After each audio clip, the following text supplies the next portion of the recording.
আচ্ছা, আমার একটা প্রশ্ন।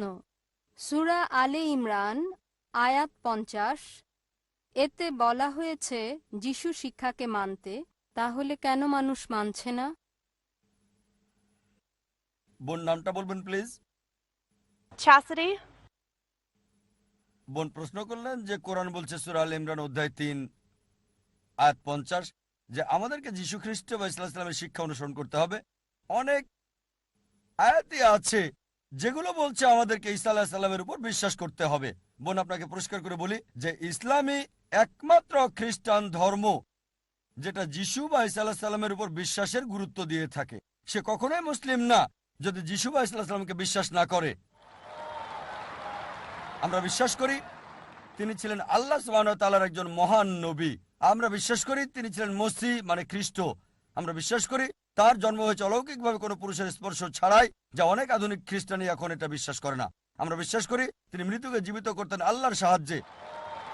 আমরা বিশ্বাস করি তিনি সুস্থ করতেন অন্ধ এবং কুষ্ঠরোগীকে আল্লাহর সাহায্যে। বোন খ্রিস্টান আর মুসলিমরা একত্রিত হচ্ছে, তবে কেউ হয়তো বলবে তাহলে পার্থক্যটা কোথায়? বোন পার্থক্যের কারণ হচ্ছে যে অনেক খ্রিস্টান তারা বলে যে যিশু বা ঈসা আলাইহিস সালাম তিনি ঈশ্বর দাবি করেছেন। তিনি বলেছিলেন আমি সর্বশক্তিমান ঈশ্বর। বোন আপনি যদি বাইবেল পড়েন একটা স্পষ্ট করে বলা কথাও আপনি পাবেন না পুরো বাইবেলে যেখানে যিশু বা ঈসা আলাইহিস সালাম নিজে বলেছেন যে আমি ঈশ্বর, আমার উপাসনা করো। যদি কোনো খ্রিস্টান একটা মাত্র স্পষ্ট কথা দেখাতে পারেন, স্পষ্ট করে বলা একটা কথা পুরো বাইবেলে যেখানে যিশু বা ঈসা আলাইহিস সালাম নিজে বলেছেন আমি ঈশ্বর, অথবা বলেছেন আমার উপাসনা করো, আমি আজই খ্রিস্টান ধর্ম গ্রহণ করব। অন্য মুসলিম ভাইদের পক্ষ থেকে আমি কথাটা বলছি না।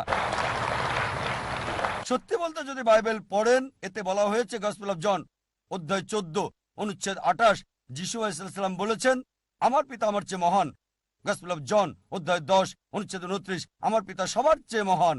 গসপেল অফ ম্যাথিউ অধ্যায় 12 অনুচ্ছেদ 28 আমি শয়তানকে তাড়াই ঈশ্বরের আত্মার সাহায্যে। গসপেল অফ লুক অধ্যায় 11 অনুচ্ছেদ 20 আমি ঈশ্বরের আঙুলের সাহায্যে শয়তানকে তাড়িয়ে দিই। গসপেল অফ জন অধ্যায় 5 অনুচ্ছেদ 30 আমি নিজে থেকে কিছু করতে পারি না, আমি যা কিছু শুনি তাই বলি আর আমার কথা সঠিক।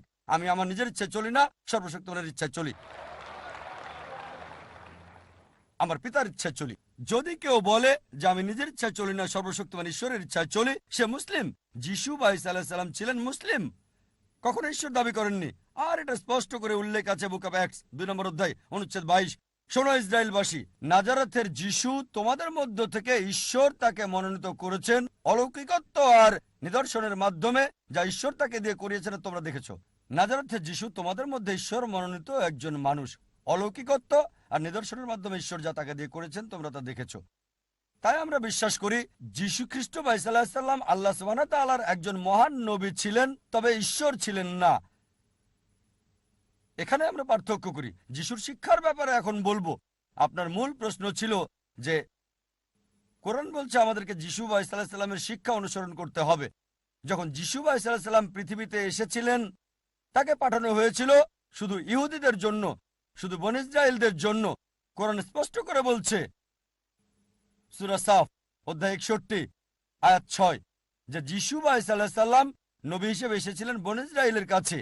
এটা বলা হচ্ছে সূরা আল ইমরান অধ্যায় 3 আয়াত 49 যে যিশু বা ঈসা আলাইহিস সালামকে প্রেরণ করেছিলেন বনী ইসরাইলের কাছে। এটা বলা হচ্ছে গসপেল অফ ম্যাথিউ অধ্যায় 10 অনুচ্ছেদ 5 ও 6। যিশু বা ঈসা আলাইহিস সালাম বলেছেন জেন্টাইলদের পথে যাবে না। জেন্টাইল কারা?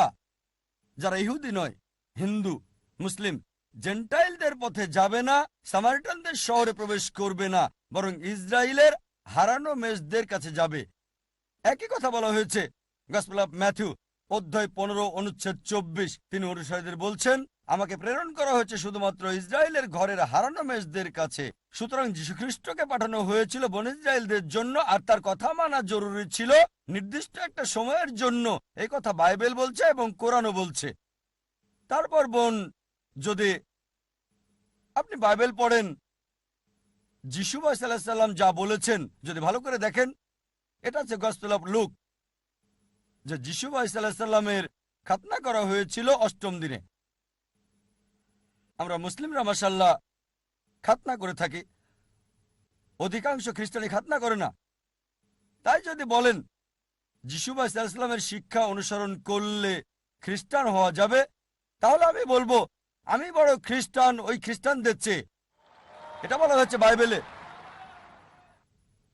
বুক অফ এফিসিয়ান্স অধ্যায় 5 অনুচ্ছেদ 18, যে মাতাল হবে না।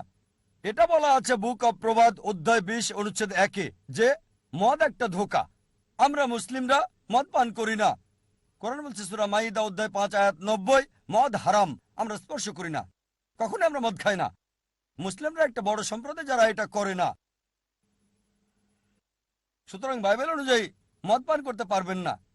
আরো বলা হয়েছে বাইবেলে যে শুকর খেতে পারবেন না, অনেক জায়গায় আছে। এটা আছে বুক অফ লেভিটিকাস অধ্যায় 11 অনুচ্ছেদ 7 ও 8। আরো আছে বুক অফ ডিউটেরোনমি অধ্যায় 14 অনুচ্ছেদ 8, বুক অফ আইজায়া অধ্যায় 65 অনুচ্ছেদ 2 থেকে 5। কমপক্ষে 5 বার যে শুকর খাওয়া যাবে না। আমরা মুসলিমরা আমরা শুকর খাই না, কিন্তু অধিকাংশ খ্রিস্টানই শুকর খায়। তাই যদি খ্রিস্টান মানে যারা যীশু খ্রিস্ট বা ঈসা আলাইহিস সালামের শিক্ষাকে মেনে চলে, তাহলে আমরা মুসলিমরা খ্রিস্টানদের চেয়ে বড় খ্রিস্টান। আমি এভাবে বলে যেতে পারবো, যখন যীশু ভাই সাল্লাল্লাহু আলাইহি সাল্লামকে বলা হলো প্রথম কমান্ডমেন্ট কোনটি, তিনি বললেন গসপেল অফ মার্ক অধ্যায় 12 অনুচ্ছেদ 29, বলেছেন